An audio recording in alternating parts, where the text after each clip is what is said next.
आता बातमी राजकीय वर्तुळातून राज्यात पुन्हा एकदा राजकीय भूकंप होण्याची शक्यता आहे। उपमुख्यमंत्री एकनाथ शिंदेंनी आतापर्यंतचा सर्वात मोठा डाव टाकल्याची चर्चा राजकीय वर्तुळात रंगतीये।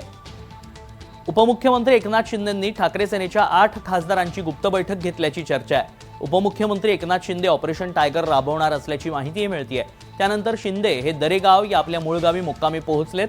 ठाण्यात एक गुप्त बैठक पार पडली। या बैठकीत शिंदेंनी 6 खासदारांची प्रत्यक्ष भेट घेतली आहे। आणखी 2 खासदारांनी व्हिडिओ कॉलद्वारे सहभाग घेतल्याची माहिती सूत्रांकडून मिळतेय। मुंबई मिररच्या हवाल्याने ही बातमी देण्यात येते। या घडामोडींमुळे राज्याच्या राजकारणात पुन्हा एकदा मोठं राजकीय वादळ निर्माण होण्याची शक्यता व्यक्त केली जाते। कोण आहेत ते खासदार जाणून घेऊयात। अरविंद सावंत, संजय पाटील, संजय देशमुख, नागेश पाटील, भाऊसाहेब वाकचौरे, ओमराजे निंबाळकर, राजाभाऊ वाजे आणि संजय जाधव।